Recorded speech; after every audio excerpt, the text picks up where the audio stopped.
Boss హౌస్లోకి entry కోసమే మీరు లావణ్య రాజ్ తరుణ్ ఎపిసోడ్లోకి వచ్చారు. అయితే ఆ తర్వాత ఆ కేసులన్నీ ఏమయ్యాయి? ఏ కేసేనమ్మా ఎఫ్ఐఆర్ నుంచి బెయిల్ వచ్చేది. ఆ తర్వాత మీడియా చేసే హడావిడైనా అప్పటిదాకానే ఉంది. ఎన్ని కేసులు, కొన్ని లక్షల కేసులు పెండింగ్లో ఉన్నాయి. అందరికీ నమస్కారం, నేను Swaroopa Potlapalli. Welcome to iDream. 18 సార్లు ఎక్సలెన్స్ ఇన్ రేడియో అవార్డు తీసుకున్న భారతదేశంలోనే తొలి RJ Bigg Boss fame Shekhar Basha ఇప్పుడు నాతో పాటు ఉన్నారు. గతంలో ఆయన లావణ్య రాజ్ తరుణ్ ఇష్యూలో మగవాళ్ళ హక్కుల కోసం మగవాళ్ళు ఆడవాళ్ల చేతుల్లో ఎలా మోసపోతున్నారో బయట పెట్టడానికి తాను పోరాటం చేస్తున్నానని అనేక ఇంటర్వ్యూల్లో చెప్పడం జరిగింది. అసలు ఆయన పోరాటం ఎక్కడి వరకు వచ్చింది, బిగ్ బాస్ నుంచి స్టార్టింగ్లోనే ఎలా ఎలిమినేట్ అయ్యారు, బిగ్ బాస్ విన్నర్గా నిఖిల్ని ప్రకటించడం కరెక్టేనా, అసలు బిగ్ బాస్లో కన్నడ వాళ్ళ హవా జరిగింది నడిచింది అనే వాదనల మీద ఆయన అభిప్రాయం ఏంటి, ఇలా ఎన్నో విషయాలను ఈరోజు శేఖర్ భాషని అడిగి తెలుసుకుందాం. హలో శేఖర్ భాష గారు, బాగున్నారా అండి? All fine. బిగ్ బాస్ నుంచి వచ్చిన తర్వాత మీ కెరీర్ ఎలా ఉంది, ముందు ఇది చెప్పండి, ఇక్కడి నుంచి స్టార్ట్ చేద్దాం. డిప్ప కటింగ్ కొట్టించేసాము. మీరు మాత్రం బాగా మారిపోయారు. సో మీరు ఆ క్వశ్చన్ అడగడం నాకు కొంచెం అలా అడగాలి, గట్టిగా అడగండి. ఏంటంటే బిగ్ బాస్కి వెళ్ళి వచ్చిన తర్వాత కొన్ని ఆపర్చునిటీస్ మొదలైనాయి. నేను అప్పట్లో మీ ఇంటర్వ్యూస్కి వచ్చినప్పుడు ఒకటి అనుకుంటూ ఉండేవాడిని, ఎప్పటికైనా ఢిల్లీకి వెళ్ళి ఒక చిన్న ధర్నా ప్లాన్ చేసి అక్కడ కూర్చొని ఈ మగాళ్ళ హక్కుల కోసం ఒక పెద్ద పోరాటం చేయాలి, వీలైతే ఒక పాదయాత్ర చేయాలి, ఇలా చాలామంది సఫర్ అవుతున్నారు అని చెప్పి. సో చేద్దాం చేద్దాం చేద్దాం అనుకుంటూ ఉండగానే నాకు బిగ్ బాస్ నుంచి రాగానే కొన్ని ఆఫర్లు రావడం, అంటే కామెంటేటర్గా వెళ్ళాల్సి వచ్చింది ముంబైకి. సో అంటే ఈ లోపల ఏదైనా చేద్దాం ఇలాంటిది ఏదైనా అనుకుంటున్న టైంలోనే అక్కడికి వెళ్ళాల్సి రావడం, సరే మంచి ఆపర్చునిటీ, అది కూడా వదులుకోవడం ఇష్టం లేక వెళ్ళి అక్కడ అది కూడా వెలగబెట్టి వచ్చాం. సో రీసెంట్గానే వెనక్కి రావడం జరిగింది. బట్ ఈ ఆపర్చునిటీస్ ఒకదాని తర్వాత రావడంతో తీసుకోవాల్సిన పరిస్థితి వస్తుంది. అంటే నేనేమో బోర్న్ రిచ్ కాదు, 100 కోట్ల ఆస్తి ఏం లేదు. సో ఏదో నాకు వచ్చిన పనులు చేసుకుంటూ అట్ ద సేమ్ టైం పక్కన ఒక చిన్న ఆశయం, దాన్ని కూడా కాస్త పోషిస్తూ ఉండాలి. ఇది నా లైఫ్. ఒకవేళ నాకు నిజంగానే 100 కోట్లు ఉంటే కేవలం దీనికోసమే వెళ్ళిపోయాడు. బట్ 2 పడవల మీద కాళ్ళేసి మేనేజ్ చేసుకుంటూ రావాలి. సో వచ్చిన ఆపర్చునిటీస్ని తీసుకుంటూ మిగతా టైంలో కొంత జనాలకి చైతన్యం కలిగిస్తాను. కానీ అతుల్ సుభాష్ అనే ఆయన చనిపోయినప్పుడు మాత్రం చాలా బాధ వేసింది. ఆ టైంలో నేను ముంబైలో ఉండే. కొంతమంది మన మీడియా మిత్రులు కూడా ఫోన్ చేశారు రియాక్షన్ కోసం. సో నేను ఆ టైంలో అందుబాటులో లేకుండా యాక్చువల్లీ ఆ టైంలో నిజంగానే నాకు ఢిల్లీకి వెళ్ళి కూర్చోవాలి, సుప్రీంకోర్టు ముందు కూర్చొని ఒక ధర్నా స్టేజ్ చేయాలని చెప్పి అనిపించింది. అది మిస్ అయింది. ఆ టైంలో అక్కడ ఇరుక్కుపోయిండే. సరే అదయింది. తర్వాత మళ్ళీ బేకరీ ఓనర్ యజమాని భార్య పెట్టే ఇబ్బందులు తట్టుకోలేక ఆయన చనిపోవడం, ఆత్మహత్య చేసుకొని చనిపోవడం. ఒక ఎస్ఐ లిటరలీ, అంటే చట్టాన్ని కాపాడాల్సిన వాళ్ళు పోలీస్ అయినా కూడా ఈ బాధలు భరించలేక వాళ్ళు తట్టుకోలేకపోవడం. అంటే ఈ బాధలు 2 రకాలు. ఒకటి పరువు పోతుంది, లేకపోతే ఇంకోటి అనుకోవడం. ఇంకోటి మన గోడు చెప్తే అవతల వినేవాళ్ళు ఎవరు లేరు. అంటే కొంత ఏడుపు మొహం వేసుకొని 4 మాటలు మాట్లాడేస్తే ఎట్లాంటి వాళ్ళైనా సరే కరిగిపోయి ఆడదే నిజం చెప్తోంది అని చెప్పి నమ్మేసే సమాజంలో ఉన్నాం మనం. మగాడు ఎంత కష్టం ఉన్నా కూడా ఏడ్చి అలా సానుభూతి తెచ్చుకునే మొహం ఉండదు వాడికి. వాడు చెప్పిన పెద్ద నమ్మే వీడు చేసే ఉంటాడు, వీడు మగాడు కదా, వీడు అంతే కామందుడులే అని చూసేటువంటి ప్రస్తుతం ఉన్న సమాజంలో దానికి తోడు చట్టాలు కూడా అలాగే ఉన్నాయి. వీళ్ళైతే కేసులు పెడితే పోలీసులకైనా సరే వాళ్ళకి చట్టాలు లేవు. పోలీసులే రక్షించుకోలేని పరిస్థితిలో ఉన్నారు. ఎస్ఐల మీద కేసులు పెడుతున్నారు, ఎస్పీల మీద కూడా కేసులు పెడుతున్నారు. సో ఇటువంటి స్టేజ్లో ఆయన ఎస్ఐ సూసైడ్ చేసుకోవడం, తర్వాత ఆమె హిస్టరీ తీస్తే ఇలాగే ఇంతకుముందు 3-4 మార్చుకుంటూ వచ్చి ఫైనల్గా ఈయన్ని ఎక్స్టార్షన్ చేయడం అనేది రెగ్యులర్గా జరుగుతుందని. సో ఇవన్నీ చూస్తున్నప్పుడు ఏదో ఒక మీడియాలోకి వచ్చి మాట్లాడుతున్నాను, ఎవరైనా నా దగ్గరికి వచ్చిన వాళ్ళకి ఏదైనా సరే లీగల్ అడ్వైజ్ ఇలాంటివన్నీ కూడా, అంటే నాకు తెలిసిన లాయర్స్ వాళ్ళతో ఇప్పించడం, పోలీస్ సర్కిల్లో ఈ అమ్మాయి ఇంతకుముందు ఇట్లాంటివి ఏమన్నా చేసిందా అని చెప్పి వాళ్ళ గురించి ఎంక్వైరీ చేయించడం, ఇలాంటివి ఏదో సజెషన్స్ ఇవన్నీ మన చేత కలిగిన సాయం చేస్తున్నాము. తర్వాత కామెంటరీ ఉన్నప్పుడు బొంబాయో హైదరాబాదో పూణేనో వెళ్ళి అక్కడ కామెంటరీ చేస్తున్నాం. కబడ్డీ అయిపోయింది, ఇప్పుడు హాకీ తయారైంది కొత్తగా, మళ్ళీ హాకీ రూర్కెలాలో స్టార్ట్ అయింది. కొన్ని ఆపర్చునిటీస్ వస్తున్నాయి. బట్ ఆర్జేగా వెల్ సెటిల్. సో ముందు ఆర్జేనే, తర్వాత ఆర్జేనే. బిగ్ బాస్ 8 మీద మీ రివ్యూ కావాలి. నిఖిల్ ముఖ్యంగా కన్నడ వ్యక్తికి విన్నర్ టైటిల్ ఇవ్వడం కరెక్టేనా? మీరేమనుకుంటున్నారు దీని మీద? అదేంటండి, కన్నడ అని మనం టైటిల్ ఇవ్వకపోవడం అనేది ఏమి ఉండదు. కాకపోతే బిగ్ బాస్ తెలుగు అని పెట్టి మీరు కన్నడ వాళ్ళని ఎందుకు తీసుకున్నారు అనేది ఒక క్వశ్చన్. నాకు ఏ రకమైన అభ్యంతరం లేదు. బేసికల్లీ వాళ్ళు ఎక్కడి నుంచి వచ్చినా మన తెలుగులో కలిసిపోయి మన తెలుగు రాష్ట్రంలో మన తెలుగు కళాంతలకి సేవ చేసుకుంటున్నారు. అండ్ వాళ్ళ ద్వారా కొంత కర్ణాటక వ్యూవర్షిప్ కూడా వచ్చింది కదా. అవును, మన తెలుగు బిగ్ బాస్ ఈసారి హిందీ బిగ్ బాస్ రేటింగ్లను కూడా దాటేసిందంటే దానికి ఈ కారణం కూడా ఒకటి ఉండొచ్చు. ఎందుకంటే 2 స్టేట్ల వాళ్ళే కాకుండా 3వ స్టేట్ కర్ణాటక, తమిళనాడు వీళ్ళు కూడా ఆదరిస్తున్నారు మన తెలుగు ప్రోగ్రామ్స్ని. బాహుబలి, పుష్పాలు వచ్చిన తర్వాత Telugu has become international. So ఇవాళ అది ఇది ఏమని అన్ని రంగంలో మన వాళ్ళు దూసుకుపోతున్నారు. కాబట్టి వీళ్ళు ఎక్కడెక్కడి నుంచి వచ్చి ఇక్కడ ఆపర్చునిటీస్ ట్రై చేసుకుంటున్నారు. అలా అని ప్యూర్లీ నాకు తెలుగు రాకుండా ఓన్లీ కన్నడ మాట్లాడే వాళ్ళు ఏమైనా తీసుకోలేదు కదా, తీసుకున్నారు. ఎక్కడో జనాలకి చిన్న అసంతృప్తి ఉంది. ఎస్, ఇంతమంది తెలుగు వాళ్ళు ఉన్నారు కదా, మీకు వాళ్ళు కనబడలేదా, ఓన్లీ కన్నడ వాళ్ళని తీసుకుంటున్నారా అంటే వాళ్ళు అవేమీ చూడరు. బేసికలీ వాళ్ళు తెలుగు ప్రొఫైల్లోనే ఉన్నారు, తెలుగు సీరియల్స్లో చేస్తున్నారు. సో తెలుగు చక్కగా మాట్లాడుతున్నారు. అంతకన్నా ఇంకేం కావాలి అనుకున్నారు వాళ్ళు.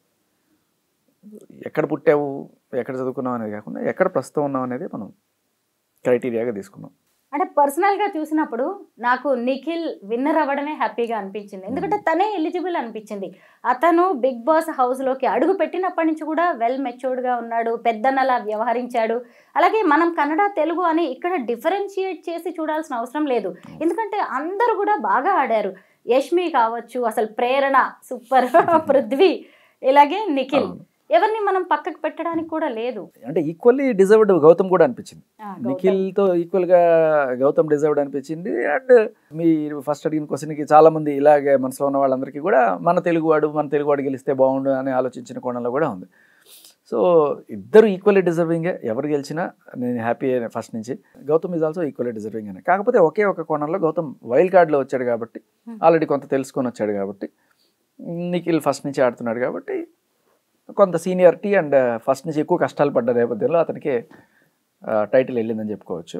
మనము ఇక్కడ నబీల్ గురించి కూడా మాట్లాడుకోవాలి. అప్పటి వరకు పెద్దగా నబీల్ గురించి ఎవరికి తెలిసింది లేదు. ఇప్పుడు వస్తున్నాయి అతని వీడియోస్ సజెషన్స్లో తప్ప.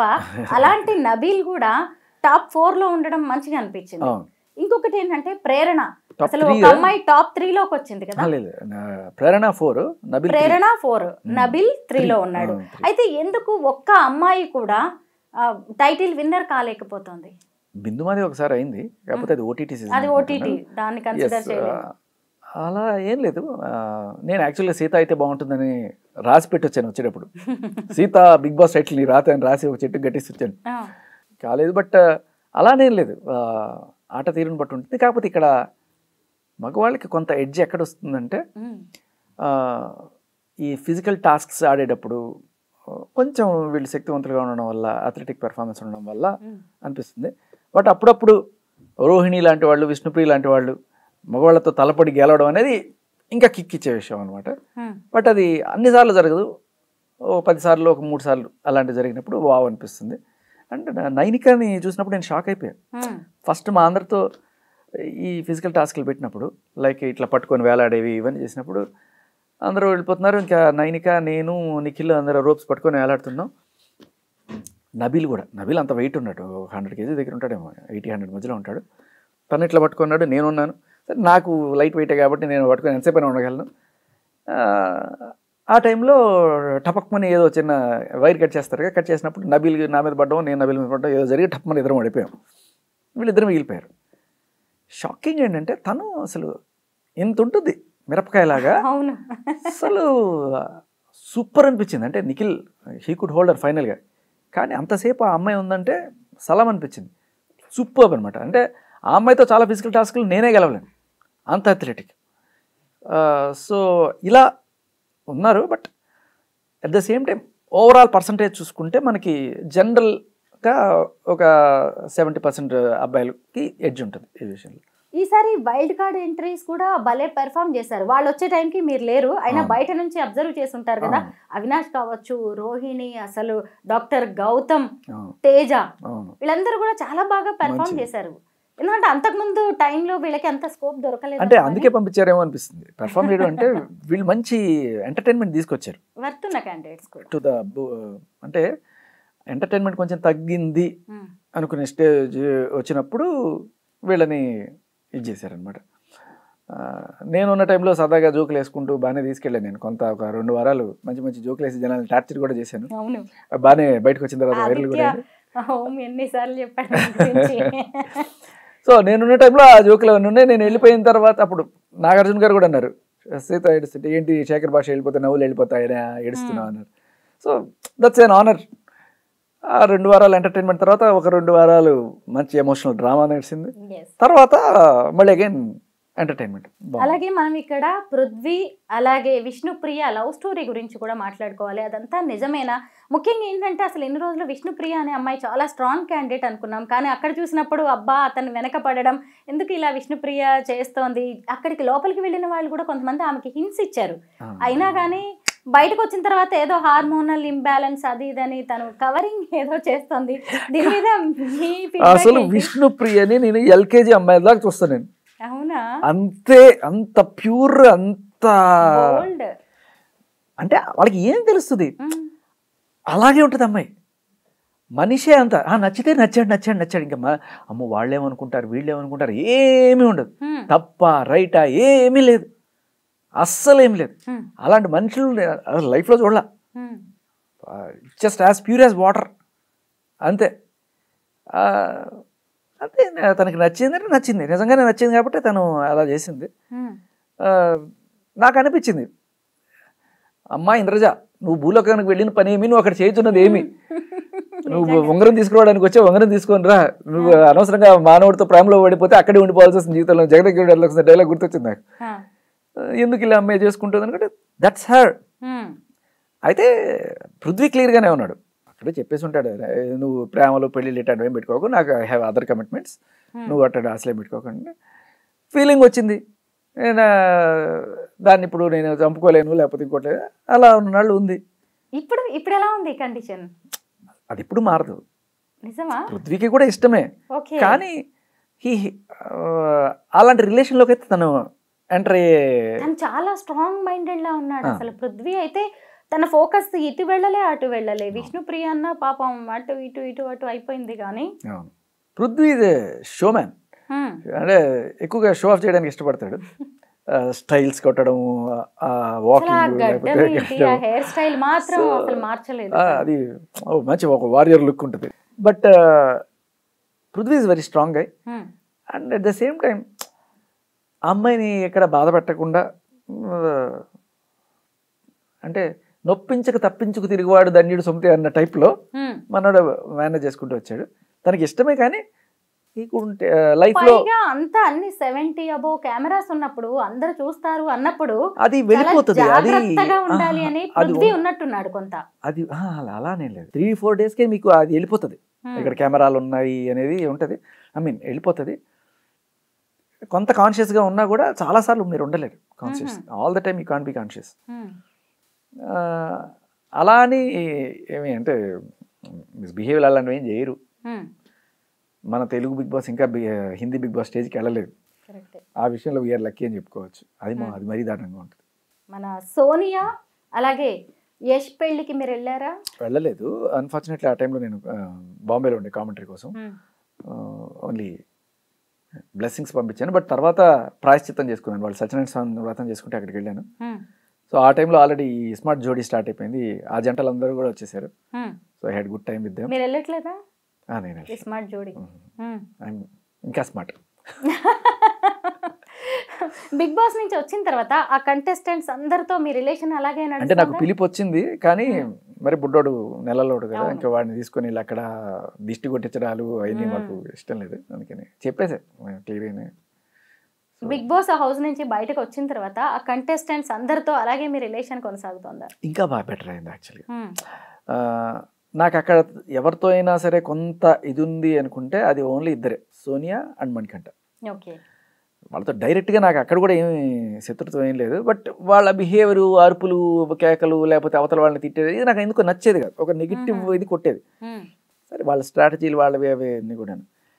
అది అంతా వాళ్ళ గేమ్ ప్లాన్ ఏదో ఉంది. బయటకు వచ్చిన తర్వాత వాళ్ళని చూస్తే స్వీట్ హార్ట్స్ డార్లింగ్స్ అంతే. చాలా మంచిగా అనిపించింది వాళ్ళతోటి. అండ్ నవ్వు మంచి ఫ్రెండ్స్ అందరం కూడా అవేమీ గుర్తుండవు. అండ్ ఆదిత్యవం అన్సార్లు పొడిచినా కూడా నాకు వెళ్ళేటప్పుడు కూడా ఆదిత్యవం మీద ఏమీ లేదు, అస్సలు ఏమీ లేదు. నేనే మంచి ఫ్రెండ్లీగానే ఉండేవాడిని. అలాగే బయటకు వచ్చాం.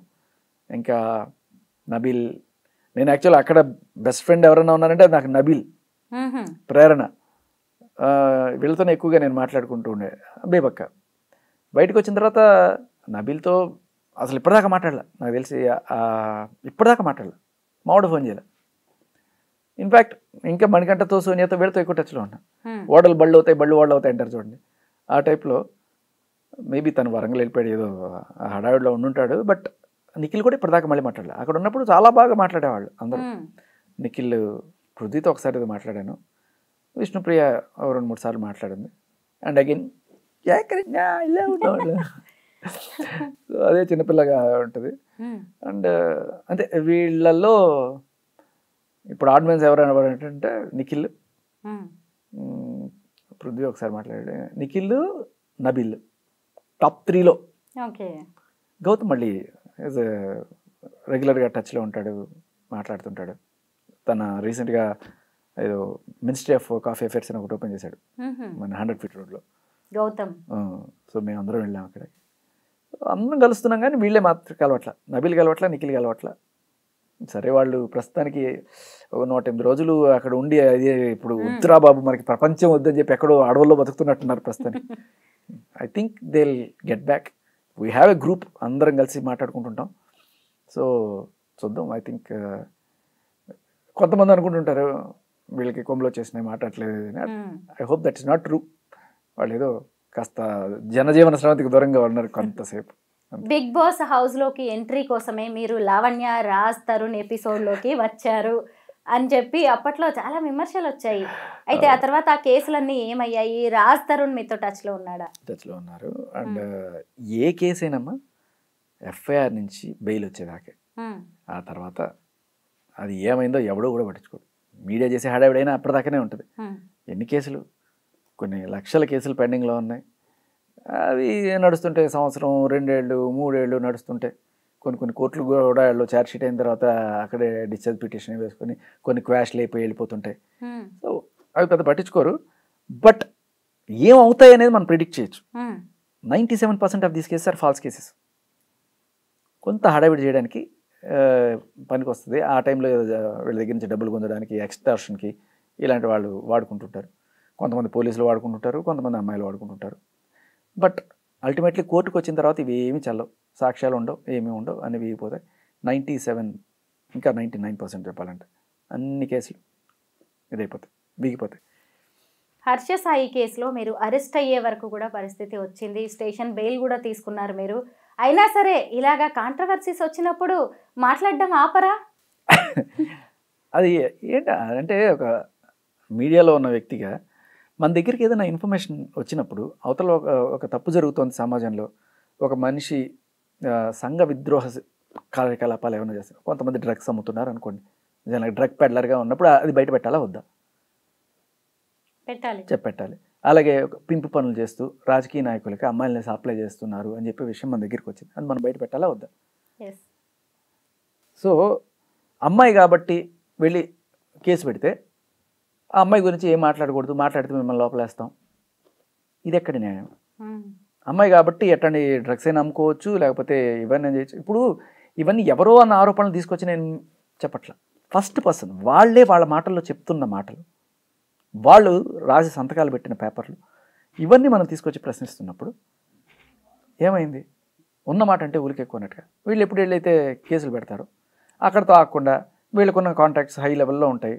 ఇప్పుడు పెద్ద పెద్ద మినిస్టర్ లెవెల్లో వాళ్ళకి, లేకపోతే విఐపీలకి అమ్మాయిలు సప్లై చేస్తున్నా అంటే వాళ్ళ కాంటాక్ట్లు వేరే రేంజ్లో ఉంటాయి.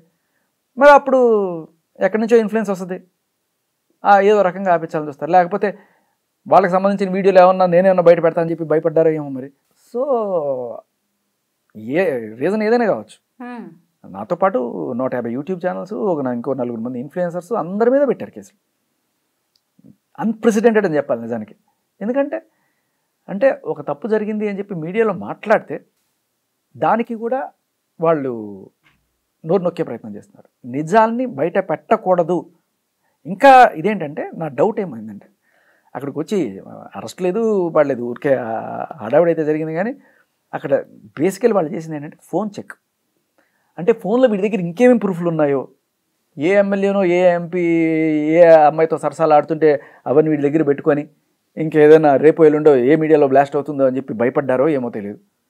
అలా ఫోన్లు తీసుకొని ఫోన్లో ఏమైనా చెక్ చేసుకున్నారు, ఏం లేవు, సరే బాబు వెళ్ళరా అన్నారు. అయితే మీ అరెస్ట్ వెనుక ఇంత నడిచింది. ఖచ్చితంగా మీకు యాక్చువల్గా ఈ రోజు దాకా ఎవరికి చెప్పలే అరెస్ట్ అంటే. నేను అరెస్ట్ అని కూడా అనుకోను, బట్ స్టేషన్ తీసుకెళ్ళారు ఇట్లా. అసలు ఏ రకమైన ఒక్క మాట మాట్లాడలేదు పాపం. నేను ఆ విషయంలో అంటే ఆయన డ్యూటీ ఆయన చేస్తారు, ఆ సిఏ గారు ఎవరైనా సరే. I don't know whether this was the reason behind, but ఇది జనాలకి తెలియాలి. I'm not afraid of any. ఏం జరిగితే జరిగింది, మళ్ళీ వెళ్ళాల్సి వస్తే వెళ్తా, నాకేం భయం లేదు. విషయం ఏంటంటే బాంబేలో నాకు కామెంటరీ కోసం వెళ్ళాల్సి వస్తుంది. సో వెళ్ళేటప్పుడు వీళ్ళు ఫ్లైట్ టికెట్లు బుక్ చేస్తారు. హైదరాబాద్ నుంచి బాంబే ఫ్లైట్. బాంబేలో పని చేసుకున్నాం, మళ్ళీ బాంబే నుంచి రిటర్న్ ఫ్లైట్ ఉంటుంది. అయితే కరెక్ట్గా నేను వెళ్ళడానికి ఒక రోజు ముందు ఐ గాట్ ఎ కాల్. భయ్యా హర్ష సాయికి సంబంధించిన కేసులో ఆ అమ్మాయి రకరకాల ఏవో చెప్తున్నారు కదా, ఆడియో రికార్డ్స్ అవేం చూశారు, వాటికి తాతల రికార్డులు మా దగ్గర ఉన్నాయి అని చెప్పి కొన్ని శాంపుల్స్ పంపించాడు. అంటే నేను ఎలా నమ్మాలి అంటే పంపించాడు. నాకు కొంచెం ట్రస్ట్వర్తీగా అనిపించింది. సరే ఏంటి పరిస్థితి, ఏం కావాలి నీకు అంటే, మా వాడిని ఒకళ్ళని ఇట్టగా అన్యాయం చేశారు, వాడు చావు బతుకుల దాకా వెళ్ళాడు, డ్రైవర్ అట అతను, అతని జీవితం అంతా నాశనం అయిపోయింది, వాడి కోసం మేము ఇది చేస్తాం, నువ్వు నిలబడ్డావు కాబట్టి నీ మీద మాకు నమ్మకం, సాక్ష్యాలు మీకు ఇస్తాం, అది ఇది అని చెప్పి. సరే అయితే వచ్చి ఇవ్వండి అని చెప్పాను. అంటే నేను అనంతపూర్లో ఉన్నాను, అక్కడికి అంటే నేను రేపు ఎల్లుండి హైదరాబాద్ వస్తాను. అంటే భయ నేను ఇప్పుడు వెళ్ళిపోతే ఒక వారం రోజుల దాకా వచ్చే పరిస్థితి లేదు, బాంబే పోతున్నాను, ఓ పని చేస్తాను నేను. అంతకుముందు ఏముంది, జస్ట్ ముందు రోజే మా వాళ్ళది ఒక గృహప్రవేశం ఉంటే నేను బెంగళూరు వెళ్ళాలి. నేనేం చెప్పానంటే మీరు బెంగళూరు నుంచి ఫ్లైట్ టికెట్ బుక్ చేయండి నాకు, నేను హైదరాబాద్ నుంచి బెంగళూరు వస్తాను, బెంగళూరు వచ్చి అక్కడి నుంచి బాంబే వస్తాను అని చెప్పి. నేను అలాగే నేనేం చేశానంటే బై రోడ్ కార్లో బెంగళూరు హైదరాబాద్ నుంచి వెళ్తూ మధ్యలో అనంతపూర్ దగ్గర ఆగి వాళ్ళతో మాట్లాడేసి వెళ్దామని చెప్పాను. సో దానిలో వాళ్ళు టచ్లోకి వచ్చారు. నేను ఒక అనంతపూర్ దగ్గర గార్ల దిన్న అనేది ఒక చిన్న డాబా, ఏదో అంతా ఫ్యాక్షనిస్ట్ లాగా ఒక 4-5 జీపులు వచ్చినాయి, సుమారు వచ్చినాయి, అంత టక్ టక్ మంది దిగారు, అంతా మన సీమ బ్యాచ్ సోదరులు. కూర్చున్నాను, అందులో లోపల కూర్చుంటే ఒక అతను వచ్చి పరిచయం చేసుకున్నాడు. సరే అని చెప్పి మాట్లాడాడు. లోపలికి కూర్చుంటే తర్వాత ఆయన కారులో కూర్చొని చూపించాడు. షాక్ అయిపోయాను అవన్నీ. నేను సరే ఏంటి ఇప్పుడు ఇస్తారా, నేను మీడియాకి ఇచ్చేస్తాను, న్యాయం జరగాలి కదా అని చెప్పి. అంటే అప్పుడు లేదు భయ్యా మాకు కొంచెం ఇది ఉంది, వాళ్ళ సైడ్ నుంచి కూడా ఫోన్లు వస్తున్నాయి, మీరు ఆపండి అంటే. వీళ్ళు ఇక్కడ ఒక డబుల్ గేమ్ ఆడారో ఏంటో తెలియదు. ఏమన్నారంటే వాళ్ళు ఆపమన్నారు, మీకు అన్యాయం జరిగింది అనుకుంటే మీకు ఎంతో కొంత ఇస్తాము, 5 లక్షలు 10 లక్షలు మేము మీకు ఇస్తాము, అవి ఒక్కటి కూడా బయటికి రాకూడదు, అది ఇది అంటున్నారు. అంటే మరి అంత దానికి నన్ను ఎందుకు ఎంత దూరం అనిపించావు, నేను ఏదో నా పానాన్ని పోయేవాడంటే, అట్లా కాదు మీరు మాట్లాడండి, హర్ష సాయితో మాట్లాడండి, ఈ ఎవిడెన్సెస్ అన్నీ కూడా మేము ఇస్తాము అంటే. ఏం మాట్లాడాలి అంటే లేదు వాళ్ళు 10 లక్షలు ఇస్తున్నారు అంటున్నారు కదా. అంటే వీళ్ళ ఉద్దేశం ఏంటి, ఇండైరెక్ట్గా ఇంకో ₹1,00,000 ఎక్స్ట్రా వేసి ఇస్తే ఆ ఎవిడెన్స్లన్నీ ఇస్తామని చెప్పి. ఇలాంటి చిల్లర బిజినెస్లు నేను చేయను, మీరు ఏమైనా మాట్లాడుకుంటే ఆయనతో మాట్లాడుకోండి, ఏమైనా ఇచ్చుకోవాలంటే ఆయనతో ఇచ్చుకోండి అని చెప్పి. నేను అర్ధరాత్రి అప్పుడే 11-12 అవుతుంది, నేను బయలుదేరేస్తానంటే లేదు ఉండొచ్చు కదా అది అని చెప్పి. సో నాకు తర్వాత అర్థమైంది గేమ్ ప్లాన్ ఏంటంటే, శేఖర్ భాష మా దగ్గరికి వచ్చాడు, మీ ఎవిడెన్స్లు మీకు శేఖర్ భాషకి ఇచ్చాయంటే మీ జీవితం ఖలాస్ ఇంకా అని చెప్పి వాళ్ళకి ఫోన్ చేసి వాళ్ళతో ఒక బేరం కుదుర్చుకొని మళ్ళీ అంతకన్నా డబ్బులు ఎక్కడైనా వస్తాయని చెప్పి ఇక్కడ నాతోటి ఒక బేరం ఆడారన్నట్టుగా నాకు అనిపించింది. I don't know how far it is true, నాకు అనిపించింది. సరే తర్వాత నేను వెళ్ళిపోయాను. వాళ్ళు చూపించారు, సాక్ష్యాలు అయితే చూపించారు. షాక్ కూడా అయిపోయాను. అవన్నీ I don't want to disclose them what ever. అవి కనుక బయటకు వస్తే చాలా దారుణంగా ఉంటుంది పరిస్థితి. సో ఇక్కడ ఏమైందంటే వాళ్ళకి డౌట్ వచ్చింది. ఎవరికి? ఇప్పుడు హర్ష సాయికి అగెనిస్ట్గా ఎవరైతే వాళ్ళు ఉన్నారో వాళ్ళందరికీ శేఖర్ భాషకి ఏదో రకంగా ఇవి దొరికిపోయినాయా, ఏంటి పరిస్థితి ఇప్పుడు మనకి, వాడు వచ్చి కనుక ఇప్పుడు బయట పెడితే అని చెప్పి అప్పటి నుంచి కాపు కాసుకొని కూర్చున్నట్టున్నారు. నేను బాంబే వెళ్ళిపోయి అన్నీ చేసుకొని తిరిగి రాగానే, జస్ట్ రాగానే అదేదో ఇమ్మీడియట్గా ఏదో అత్యవసరం వచ్చేసినట్టు మీరు రావాలి అని చెప్పి వచ్చి నన్ను స్టేషన్కి తీసుకెళ్ళి కూర్చోబెట్టి ఫోన్ తీసుకొని చెక్ చేసుకున్నారు. ఏం లేవు, అయిపోయింది. సో నాకు అక్కడ డౌట్ వచ్చింది. నేను అదే అంటే లిటరల్లీ ఇప్పుడు ఎవరి కోసం పనిచేస్తున్నారు పోలీసులు? న్యాయాన్ని బయట పెట్టాలి, నిజాన్ని బయట పెట్టాలని చెప్పి ఒక దీంతో నేను ఉంటే నిజాం బయటికి రాకూడదు అని చెప్పి అట్లాంటివి ఒకవేళ ఏమన్నా ఉండుంటే డిస్ట్రాయ్ చేసి ఉండేవాళ్ళేమో సాక్ష్యాలు. అది అనిపించింది నాకు. That was very bad. And ఇంకొకటి కూడా చెప్తా, ఎవరైతే ఆవిడ తరపున కూర్చొని యువ సామ్రాట్ వచ్చి కూర్చొని చాలా చోట్ల వదలగొట్టాడు, హర్ష సాయి అలాంటి వాడు ఇలాంటి వాడిని, ఇవాళ ఆయన వీడియోలు పెడుతున్నాడు. హర్ష సాయి దేవుడు, హర్ష సాయి మంచివాడు. ఎందుకంటే ఈ ఎవిడెన్స్లో ఆయన కూడా చూసింటాడు. ఇప్పుడు వాళ్ళకి నిజాలు బోధపడింది. సో అది ఆ రోజే జరుగుండేది. ఇప్పుడు పోలీసులకి ఏంటంటే ఒకసారి వాళ్ళ కేసు ఒప్పుకున్నాక, ఒక అమ్మాయిది ఎఫ్ఐఆర్ చేసిన తర్వాత ఆయన ఎట్టి పరిస్థితుల్లో అది గెలిచి తీరితేనే ఆయనకు ఒక క్రెడిట్, ఆయనకు ఒక ప్రమోషన్కి ఏదవుతుంది. ఆయన న్యాయమా అన్యాయమా ఇవన్నీ కూడా కాదు. ఇప్పుడు ఆయన కేసు వీగిపోతుంది అనుకుంటే దానికి నేనే కారణం అవుతాను. న్యాయం మన పక్కనే ఉండొచ్చు, కానీ ఆయన ఆ కేసు ఒప్పుకొని ఎఫ్ఐఆర్ చేశాడు కాబట్టి ఇప్పుడు ఆ అమ్మాయి తప్పుడు కేసులు అన్నీ చేస్తుంది, ఇదిగో అమ్మాయి తరపున సాక్ష్యాలు ఇవన్నీ ఆయన బయటకు వస్తే ఆ కేసు వీగిపోతుంది. ఎందుకు ఇట్లా కేసు పెట్టా అని చెప్పి ఆయన అడుగుతారు, ఆయన ఎక్స్ప్లెనేషన్ ఇచ్చుకోవాల్సి వస్తుంది, వాట్ ఎవర్. సో వాళ్ళు ఏం చేస్తారంటే ఏదో రకంగా ఆ కేసు నిలబడడానికి అడ్డున్న వాళ్ళందరినీ తప్పించాలి. అందుకని నేను ఏదన్నా సరే సాక్ష్యాలు తీసుకొచ్చేసి వాళ్ళని ఇది చేసేస్తాను అని ముందుగానే భయపడిపోయి ఇలా చేశారు. ఆ రోజు యాక్చువల్గా నాకు మన ప్రో కబడ్డీ లీగ్ స్టార్టింగ్, నేను కబడ్డీ కామెంటరీ అయిపోయిన తర్వాత ఇక్కడికి వచ్చిన తర్వాత ఇక్కడ మన గచ్చిబౌలి స్టేడియంలో ఈవెంట్ ఉన్నాను, లాంచింగ్ ఈవెంట్. అది గ్రాండ్ ఈవెంట్, దానికి నేను వెళ్ళాలి. కూర్చోబెట్టారు అక్కడ నన్ను. ఇంకా ఇంకా ఇంకా ఉండండి సార్, ఉండండి, ఇంకా ఇంకా అడగండి సార్, డీసీపీ మేడంని అడగండి, ఏసీపీ గారిని అడగండి. వాళ్ళ దగ్గరికి కూడా వెళ్తే లేదండి ఫార్మాలిటీస్ ఉండాలి అని చెప్పి చెప్పుకుంటూ అలా చాలాసేపు డ్రాగ్ చేస్తే 3 గంటలు అక్కడ ఉన్నాను నేను. తర్వాత సరే ఏం లేదు మీరు వెళ్ళొచ్చు అని చెప్పేసి చేశారు. సో ఇది జరిగిన విషయం. చాలామంది అరెస్ట్, కటకటాలు కటకటాలు వేశారు, సంఖ్యలు వేసి ఈడ్చుకెళ్ళారు. నేను అక్కడ కూర్చొని ఉన్నా, ఆయనతో సీగాతో కూర్చొని మాట్లాడుతుంటే ఈ వీడియోలు అన్నీ వస్తున్నాయి. ఏమిటి సార్ మీరు నన్ను ఈడ్చుకెళ్ళారంటే చూడండి సార్ ఈ వీడియోలు అంటే, ఇదే సార్ వీళ్ళతో ప్రాబ్లము అని చెప్పి ఆయన అన్నారు. అక్కడ మొత్తానికి హర్ష సాయి కేసుకి సంబంధించి, అలాగే లావణ్య రాస్తారుని ఎపిసోడ్కి సంబంధించి చాలా మందికి తెలియని ఎన్నో విషయాలని మాకు చెప్పినందుకు thank you so much Shekhar Bhasha గారు.